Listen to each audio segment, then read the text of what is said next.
This is Greg Kelly. Donate now to Toys for Tots, which works year-round. Go to toysfortots.org. Toys for Tots supports children in need throughout the year with programs like the Toys for Tots Literacy Program. Established in 2008, it has provided over 63 million books to disadvantaged children. The Toys for Tots Literacy Program is committed to providing disadvantaged children with direct access to books and educational resources that enhance their ability to read and communicate effectively. Go to toysfortots.org. Well, Sunday morning, Easter Sunday. And, today we have with us Betsy McCaughey, who was the former lieutenant governor of the state of New York, and now she is running for governor from her home state of Connecticut. And, Betsy McCaughey, we had you on a few weeks ago. Would you give us an update what's going on in Connecticut?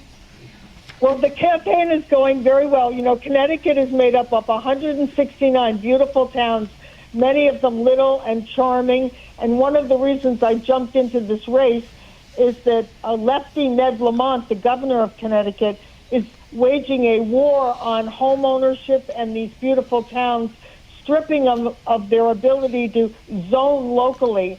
So, say, John, you've spent many years saving up to buy a single-family home on a quiet street.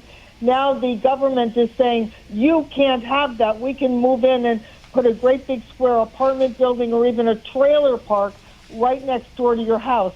So I'm fighting for homeowners all across the state. That's one of my major goals, is to protect these beautiful towns and the lovely little streets from government overreach from Hartford. They want to move all the problems of the cities into every town.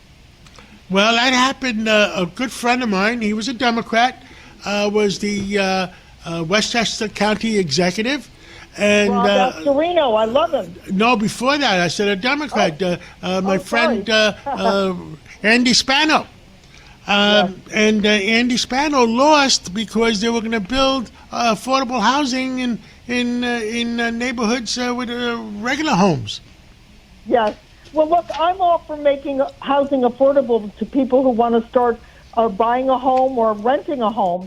But that's different from telling a homeowner who's spent their life saving up for that kind of single-family home on a quiet street that you can't have that anymore. We can build plenty of affordable housing without forcing it onto every street in the state. Some parts of the state are much more ready for housing like that because they already have sewer lines, water lines, bus lines, everything that's designed to accommodate congregate living, multifamily dwellings. So that's one big issue. But the biggest issue, John, is this. I'm going to eliminate the state income tax in Connecticut. When Connecticut adopted an income tax, the last state to do it in 1991, it launched a death spiral economically in the state. And now Connecticut ranks almost as bad as New York in terms of economic growth. We're 48th out of 50th. New York is 50th. So I'm going to eliminate the state income tax. Many states across the country are doing that, gradually phasing it out in order to attract business. Of course, I'm wishing the best for Bruce Blakeman, but if he doesn't win in November and Kathy Hochul, the spineless governor we have now, stays in office, she's kowtowing to Mamdani and promising to raise taxes. I'm going to stand on the New York-Connecticut border and say to all those companies and families in New York, come on over. We're open for business. Understood. And who are your opponents up there? When is the primary? The primary is until August. I have two very fine opponents. They're young people, and they're just starting out their races, but they're fine people. The difference is that they're trying to build a little stepping stone, offering baby steps, changes. I'm coming in with a big idea. This election requires a big idea to turn Connecticut around. So I am the only one calling for the elimination of the state income tax. I'm also the only one standing with President Trump. I say to the Republicans in blue states like Connecticut, don't be cowed by Trump derangement syndrome.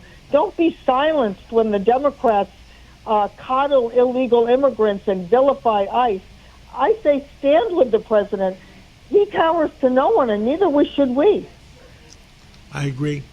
Betsy McCaughey, thank you for coming on. I hope you have a happy Easter today. And Website, John, website. Tell us your website. Yeah, give us your website. Betsy2026.com. I hope listeners will donate.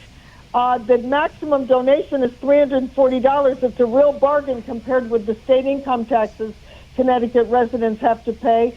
And come to our website. We're having a big gala on April 18th in Greenwich at the Hyatt, and we'd love to have many, many people come. We're having an all-star cast. So come to our website, Betsy2026.com. Sign up for the gala, donate, and learn about all the great things we're doing on this campaign. Betsy McCaughey, thank you so much. Have a happy Easter. Enjoy your family, and we'll catch up with you again real soon. Thank you, John. Sacco and Felix, New York and New Jersey's premier attorneys at law. Their team brings decades of experience across a wide range of practice areas. Whatever life brings, they're your legal team. From everyday matters to complex cases, they've got you covered with the experience you need and the results you want. Because when life gets complicated, they make it simple. SaccoFilas.com. SACCOFILLAS.com. 2 C's, 2 L's.